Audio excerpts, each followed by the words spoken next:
Hello, my name is John Stoltz, Director of Customer Experience for ASEM, and I'll be your host for today's webinar, Supply Chain Technology Future for Artificial Intelligence, Blockchain, and Data. I'm joined by Dr. Ben Amaba, Chief Technology Officer, Industrial Manufacturing and Engineering at IBM. Ben manages the innovation process that identifies strategies, business opportunities, and new technologies, and then develops new capabilities and architectures with partners, academics, new business models, and new industry structures to serve the industrial market with the IBM Watson and Cloud platform. He manages the process of innovation and change management for customers to both recognize and benefit from disruptive technologies in artificial intelligence, data sciences, cloud platforms, the Internet of Things, additive manufacturing, and robotic process automation. He holds a PhD in Industrial and Systems Engineering, an MBA and an MS degree in Engineering and Operations, and a Bachelor of Science degree in Electrical Engineering. We're delighted to be joined today with Dr. Ben Amaba.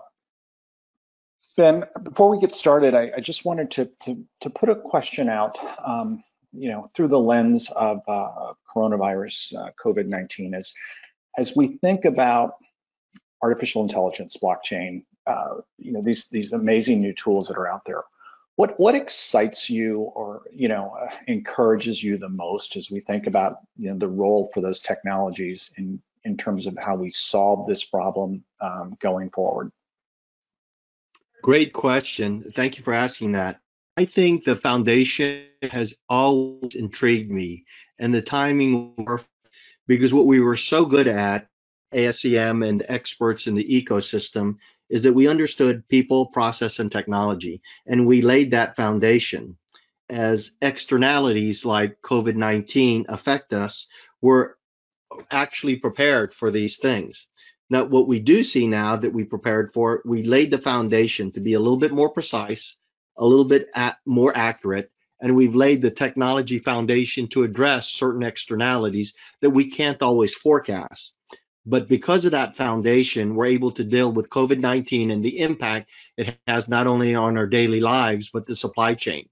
What's different now that the foundation's there? We now understand and can react faster because now we have the data. People understand the people, process, and technology. And because we have the data and talent, we can trust those base systems that we can analyze and deal with, again, externalities like COVID-19. As more and more foundational stuff gets hardened, we're able to react much, much faster, again, not only in our daily lives, but what we have in the supply chain. So that's what I'm very eager to use, is now that we've built that foundation, we're able to address this much, much faster, a lot more precise, and a lot more accurate than in previous years.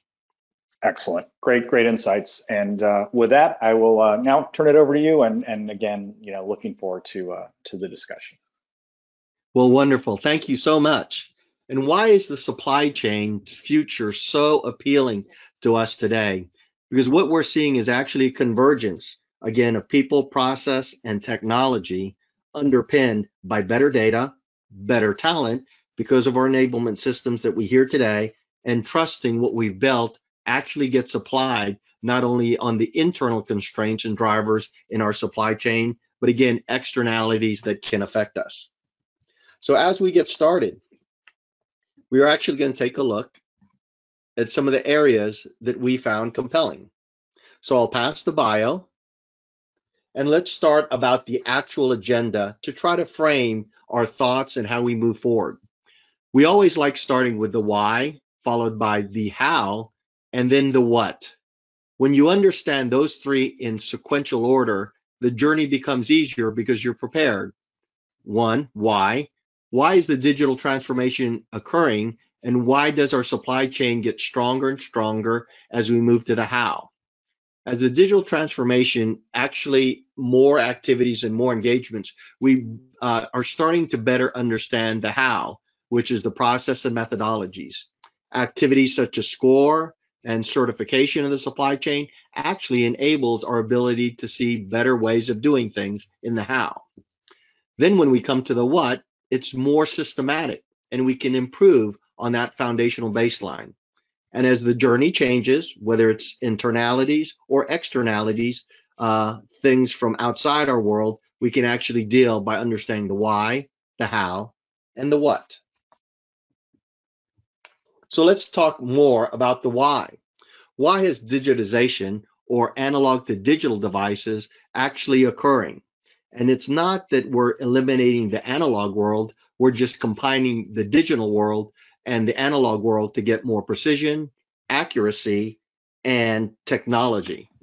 Since 2000, 52% of the companies in the Fortune 500 have either gone bankrupt, been acquired, or ceased to exist.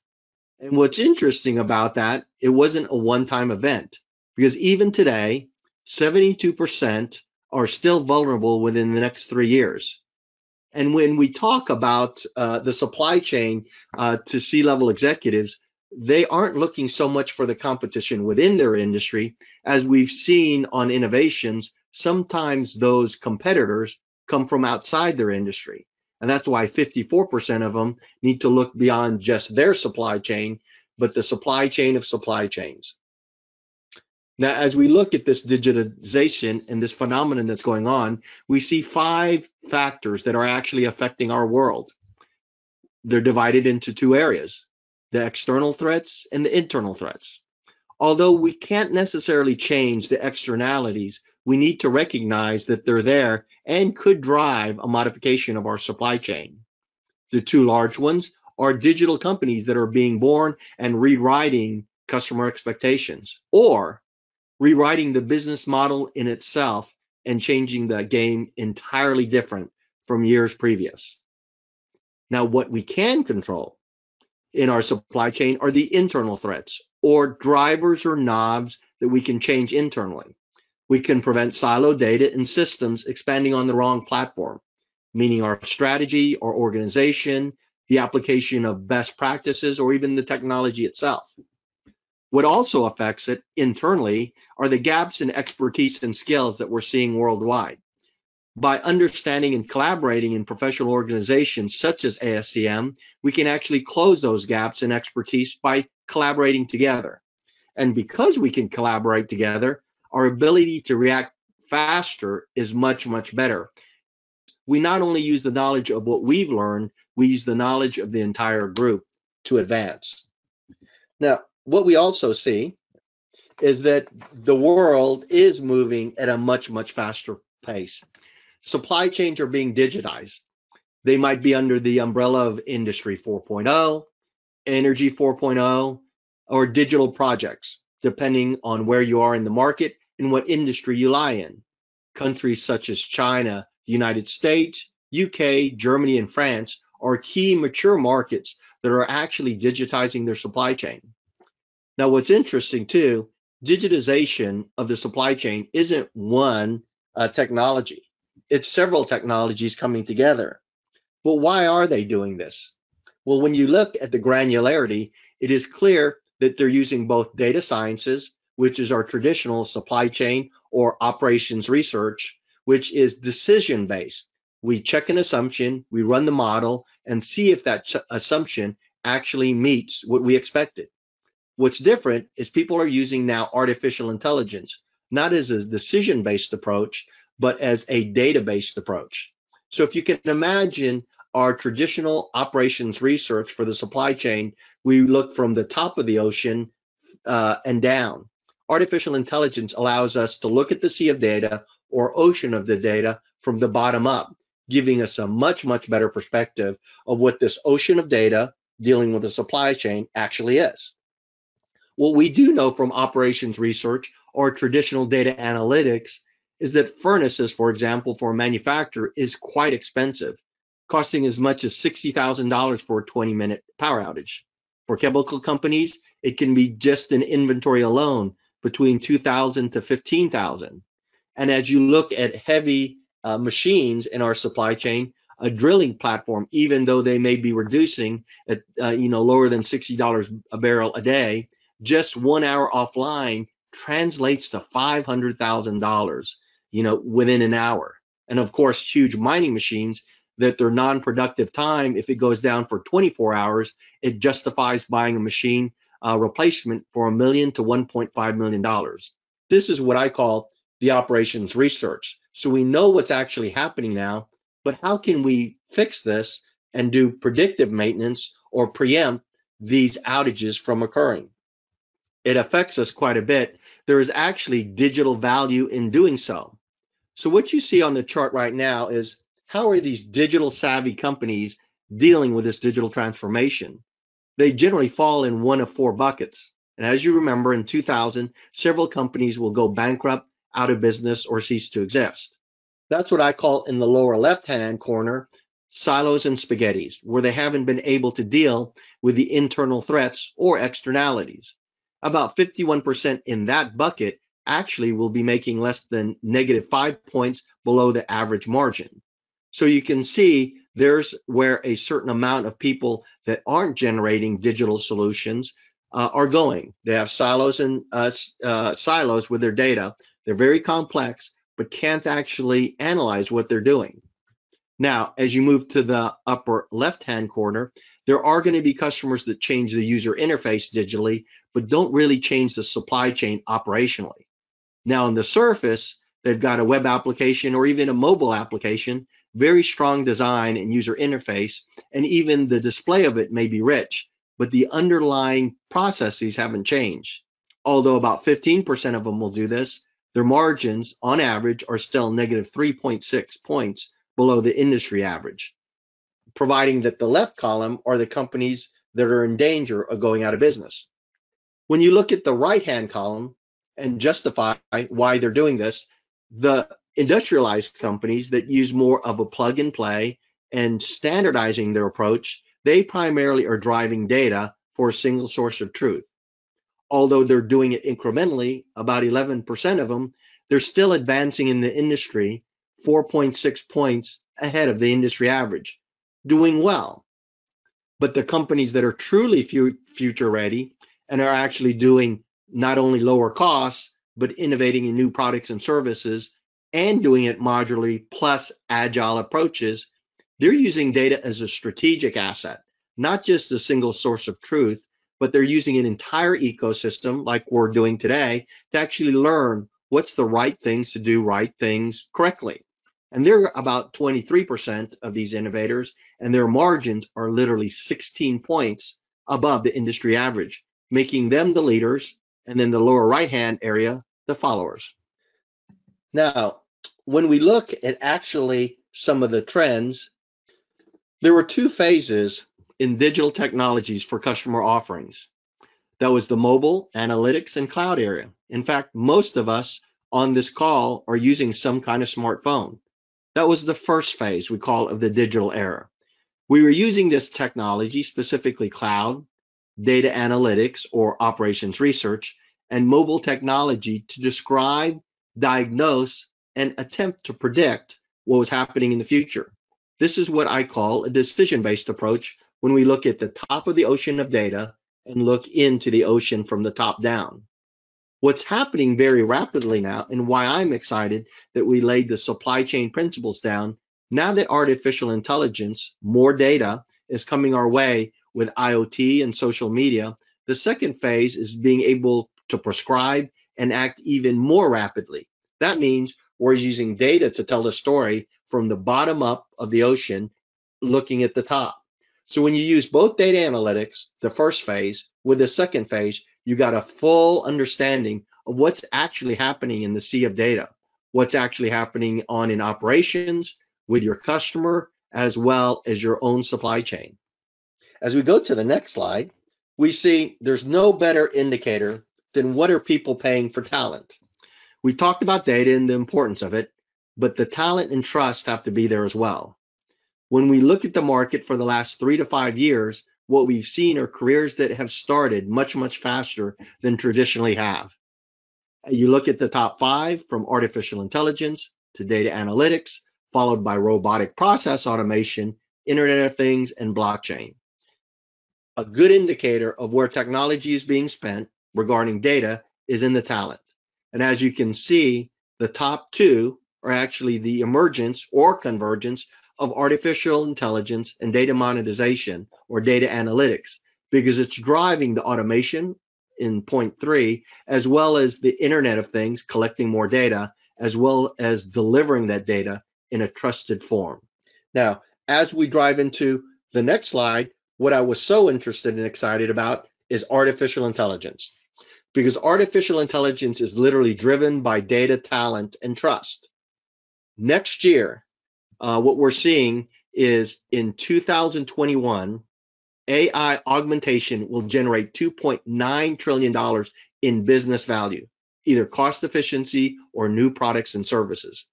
But what's immediately important is that we're going to recover 6.2 billion hours of worker productivity. So the mundane, non-value activities that we can actually increase in productivity allows us to focus on innovation. Now, as we go to the next screen, what are the three key areas that we see as critical? And one of the sayings that Harvard Business Review really gave us insight to is this isn't about AI replacing individuals. This is about intelligence augmentation. So over the next decade, AI won't replace managers, but managers who use AI will replace those that don't. Harvard Business Review. And when you look at your systems in your supply chain, where do you really start? Or where is the real relevance? And where are most people doing pilots? So the real relevance actually is in the second, what I call the meat of the sandwich, which is in the center, the intelligence. By getting more analytical, predictive, and prescriptive approaches, we're going to make better decisions, especially when we remove non-value activity. Once we get that intelligence, we go to the top of the stack, connectivity. How do we deliver that intelligence to everywhere around the world and get feedback? And once that intelligence is delivered, we go to the last layer, get rid of the non-value activity so we can focus on true innovation. So what we'll do is flexible automation. Sometimes we automate it, sometimes we don't. Based on the cost efficiency and ROI, we can actually then focus on innovation. So intelligence, connectivity, and automation is going to drive the next 3 to 4 years. Where are those spend occurring? It's interesting because they're broken up in 3 major sections: cost efficiency, new products and services, and then customer intimacy or employee intimacy, what I call knowledge management. As we are all supply chain professionals, which go now all the way into the manufacturing floor, you'll notice the biggest value as well as moderate value actually occurs from the supply chain all the way to manufacturing, making all the professionals as part of this organization very, very valuable moving forward. Once we conquer the cost efficiency and the supply chain, many companies start moving into new products or services, changing their strategy, but delivering better service to that. And the last one, of course, is knowledge engineering or knowledge management. Once we understand the other pillars that bring value to AI, we can figure out how do we service our customer better and close the loop. Now, what you'll also see in the lower left-hand corner is these solutions or columns cannot stand alone. In order to make it enterprise-wide or industry-wide, you've got to have an underlying platform that can hold the columns of weight or challenges that we've just described today. And that's one of the most significant things. If our foundation is strong in the best principles and practices, and we trust one another, these columns will stay vertical and hold the weight of the challenges we see in industry coming at us, whether they're externalities or internalities that we talked about before. Let's take a look from the technical view. Where is it actually coming from? Not only do we know where it's coming from, the first 3, machine learning, teaching machines to think like professionals, answering individuals using virtual agents, but using natural language text understanding to actually deliver it. What's significant about these charts is the people that have started going from projects or pilots to actually enabling it into products and even into the enterprise are actually doubling down in the next few years. Because as they move from the original charts, the future ready company and the industrial companies, they want to stay ahead. The people that are actually not fixing their data silos or actually just changing the perspective or the image won't be able to keep ahead. So this chart is saying most companies are doubling down on the technology, and they're doubling down on the chart before regarding those domain areas. You've got to have technology balanced with business ROI. So let's take a look at the next view or chart. And why are these companies that are getting left behind trying to catch up? Or what are their gates that we're trying to figure out to get them through into the future ready companies or the industrialized companies? These are the challenge. It's a very systematic challenge or process challenge where the foundation wasn't built. In fact, most business professionals spend more than 40% of their time fixing and validating data before they can even use it. Now, what's concerning about this too, 80% of the time aren't being done to do analytics. That means we can see the top of the ocean and the bottom of the ocean, the data, but it's not making sense. Data is not turning into information. And 59% of business and technology decision makers say it takes months or years to develop new complex requests or answers to turn data into business. And that's an issue because what we know from past previous experiences, when the auto took about 80 years to get 90% of the market, the smartphone took 5. So we've got to be more responsive in the way we use both data analytics and artificial intelligence.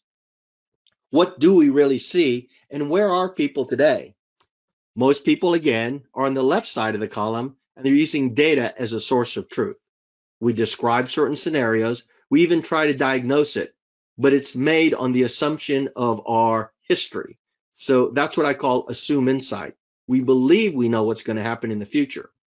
Now, because of that, we try to predict based on our own biases, but those are preconceived. For example, certain externalities have occurred that have never occurred in our history and affected the supply chain. But what we really need to do is move from a predicted or preconceived area to what they call a prescribed to take action. And that's where artificial intelligence really adds value to the data analytics. And what are we seeing out there? 90% are planning to get greater investments in data analytics as well as artificial intelligence. In fact, 85% view AI as a strategic priority. And let's recall, the reason both of them are being coupled is data analytics takes our assumptions, our preconceived notions from the top of the ocean of data to look down, while artificial intelligence lets the data talk from the bottom of the ocean up, allowing us to see from the top down and the bottom up. So, because the real big question is, what are others doing to actually exploit that? There are 3 key areas that everybody is pursuing and being robust on. Those areas are data, talent, and trust. So let's talk more about that. Data is the lifeblood of artificial intelligence. Maybe complex, but traditionally it was slow. No longer. Again, looking from the bottom up. The second area, talent. More and more individuals are doubling their classes on artificial intelligence, just like this webcast itself. AI skills are rare and in high demand, but if we can democratize that talent, connect it to principles and foundations, we can actually earn the trust of the system, the people, and the ecosystem, which is the third column. Because in the past, artificial intelligence was totally reliant on one group of individuals. Today, that trust is being strengthened by 4 players, primarily the expert in the supply chain, the business analyst, executive management, and now IT, which is caught up with the technology in that order. But where are the people trying to catch up? In the data, 60%, like what we discussed, are challenged in managing the data quality, making sure the data is what we thought it was, open tags, lost tags, or interpretation of certain data. In talent, 62% are challenged to even acquire the data. But that's why we're on calls like this, because we're trying to democratize artificial intelligence in itself. And 62% need an approach, i.e. a process and method to actually roll out AI production as a basic principle and fundamental best practices. Because what's happening when all 3 are orchestrated, you're stuck in what I call pilot purgatory. So although it was a great science project, how do we pragmatically execute within the enterprise to show one of 3 values, if not all 3? Cost efficiency, again, new products and services, and getting closer to the customer or employees using knowledge management. So let's talk about a specific use case on the next slide, what companies are actually doing, and share with you some of their insights. So Lenovo actually was using data analytics, but sometimes the variance and bias prohibited them to actually control their supply chain. But with greater visibility, again from the bottom up, with systems and data sources, they were able to improve customer order management and minimize disruptions, or sometimes referred to as the bullwhip effect in their supply chain. You can see the solution. It's not only using blockchain, IoT, but artificial intelligence, data analytics, and robotic process automation. So what did they use from a technology perspective? So what you'll see in artificial intelligence are several components, not only technology components, again, artificial intelligence, data analytics, IoT, robotic process automation, and blockchain. There's elements of artificial intelligence that you use first before trying to boil the ocean. AI empowers an organization and supply chain professional to make faster, more precise, and more accurate decisions because we're trying to mitigate disruptions and optimize our supply chain, given the goals and constraints that we define based on the supply chain. What are the top 5? Natural language query is very popular.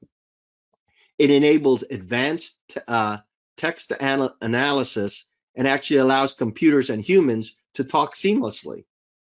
It provides critical insights, meaning it actually provides options, whether they're predictive or prescriptive. Instead of trying to figure that out, let the data do the talking. Interestingly enough, the algorithms, the networks, and the computing power has allowed us to do machine learning. And what do I mean by that? We try to teach an AI machine how to think like a supply chain professional, and it teaches us how to think like 10,000 supply chain professionals. And now, because of that, we can recognize patterns, maybe even before they occur. And more importantly, we can use verbal communications in chatbot collaboration versus using only a text-based approach, because the attenuation, the words we use, actually might drive critical insights to what we should be learning or patterns that we're tracking. So let's talk about 3 or 4 companies that have been able to achieve this in the next slide.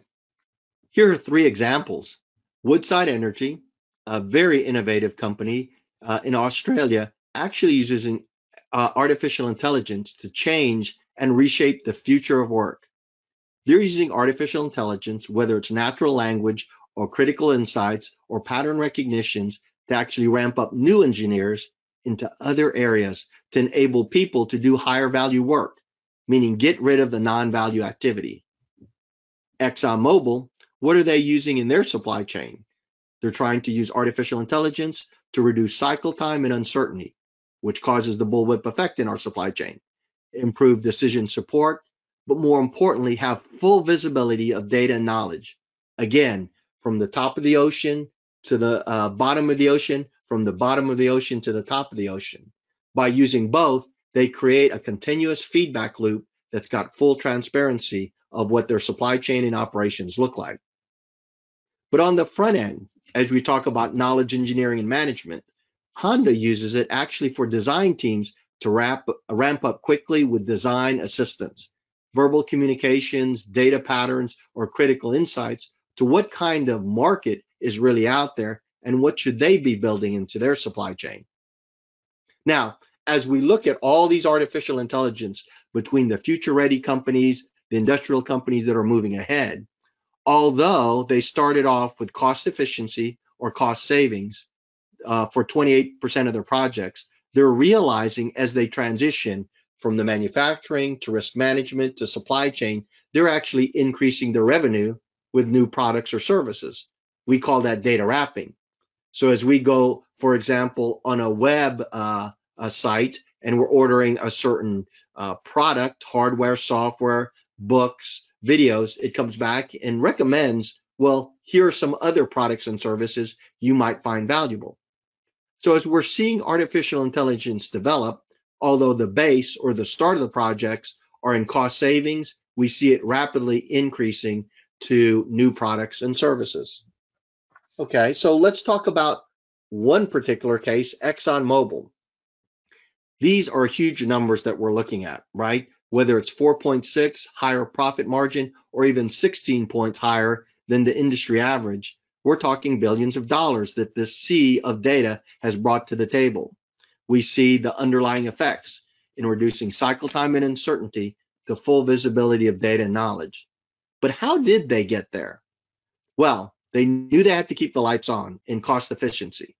They built in ecosystems with like professional organizations that we see today, but more importantly, not only did they join this ecosystem, they actually partnered with one another to actually see not only what one engineer or one business analyst or one IT person or one executive, they see now a vision of all those perspectives, allowing them to create new products and services while actually delivering on costs and efficiencies.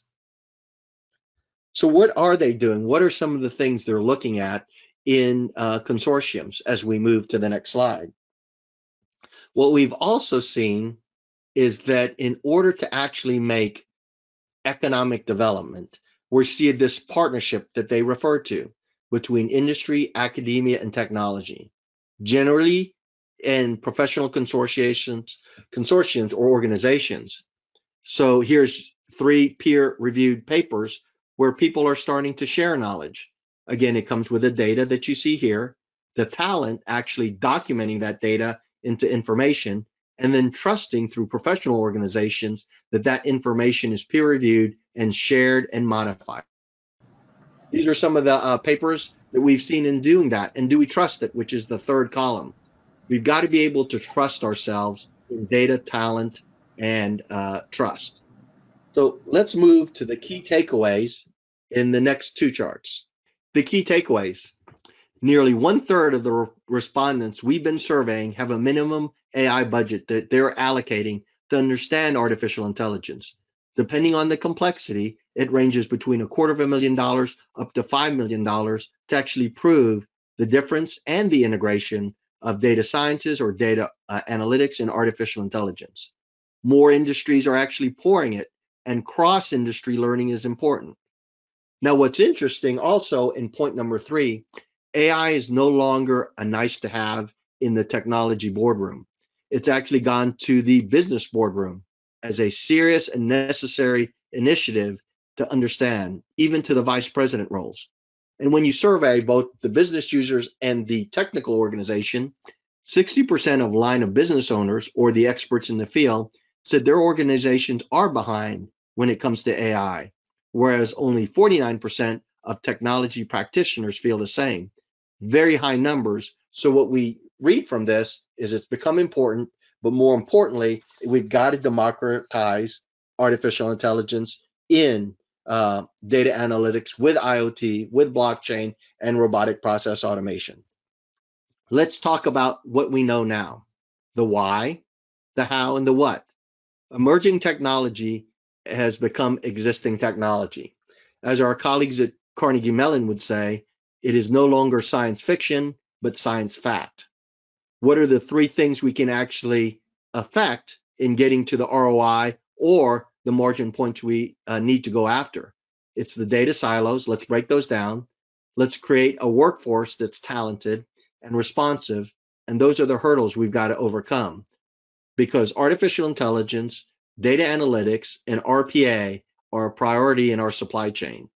And by the way, it is an integration of several parties. No one party owns the artificial intelligence democratization.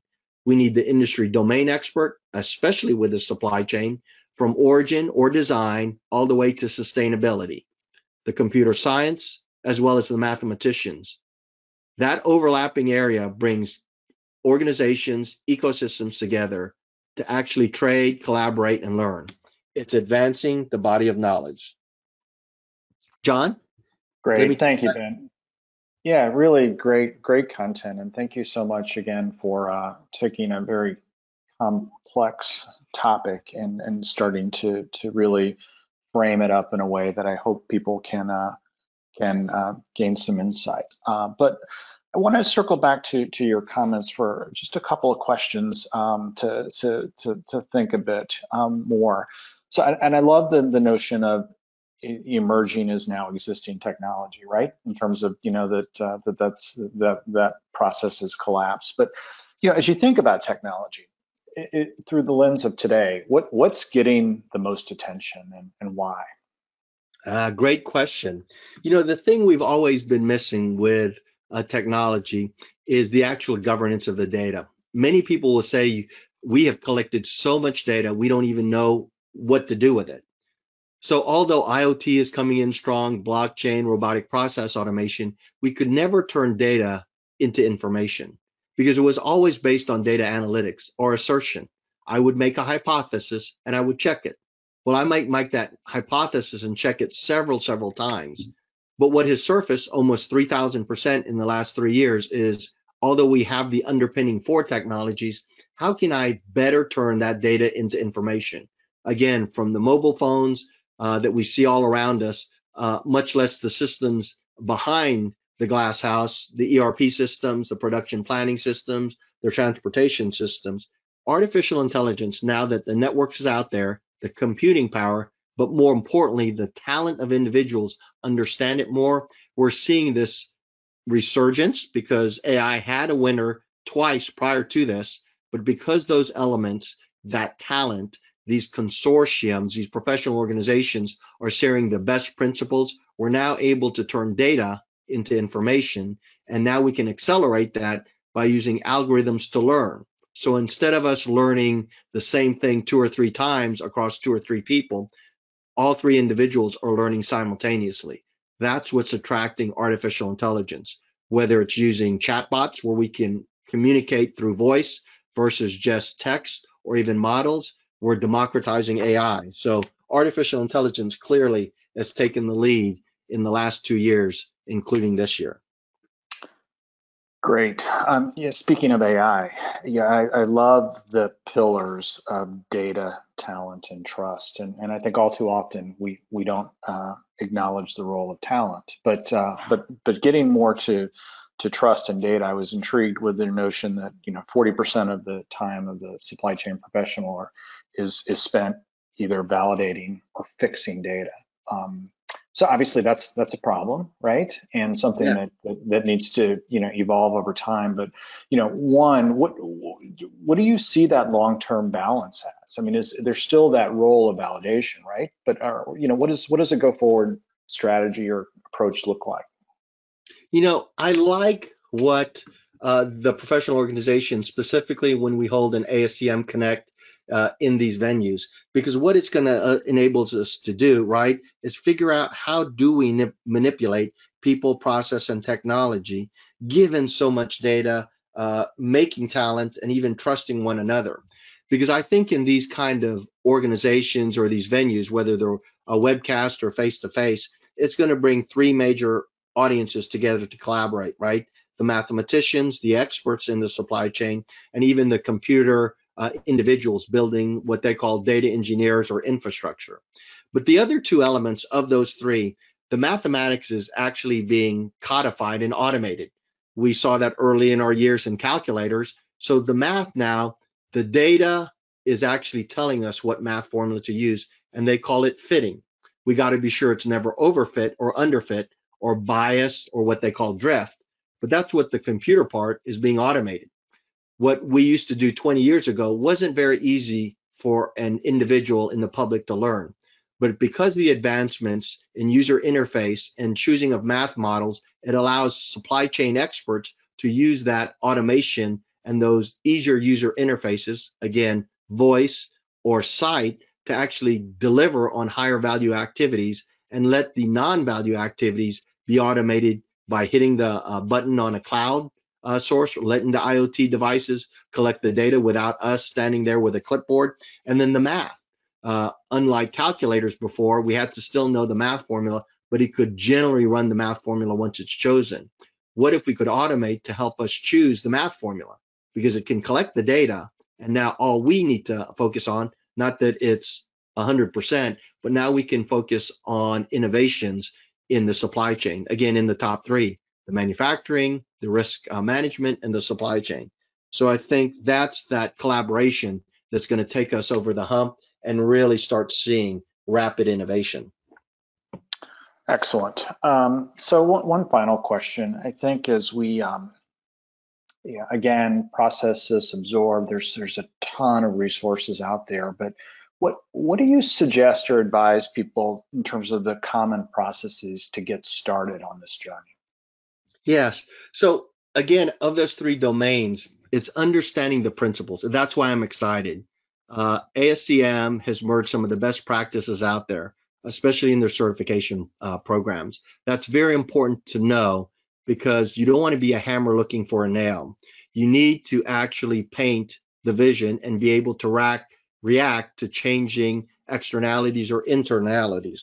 So I'm a big advocate of the certification program, whether it's the supply chain, procurement, or even the production and inventory management system, because it creates that base or foundational elements that what are we trying to solve? Because as the math gets automated and the computer becomes easier to use, you know the foundational conditions of what to be looking for as a subject matter expert. Things like the score model, right? That kind of frames it, which I call kind of like bumper bars in a bowling alley. It keeps you to hit the head pin. If we merge it with other professionals in ASCM like DMOC, design, measure, accelerate, improve, control, with software systems engineering and even job task analysis, you actually put algorithms behind the principles that we know. As long as you understand the principles of supply chain, manufacturing, logistics, and procurement, you know which tool to use or which technology to use, and you know what needs to be automated, and in some cases, what doesn't need to be automated or decommissioned or commissioned. So by collaborating once again, we'll figure out what's the best practices built on a state of principles so we can move those pillars or at least strengthen those pillars as certain things that we may have control over or may not have control over deal with during a disruption of a supply chain. Great. Thank you, Ben. Really extraordinary content. I appreciate your time with us today. That's all the time we have. Thanks to everyone for participating. All content and materials included in this ASCM online event are the property of ASCM and are protected by the United States and international copyright laws. All rights are reserved.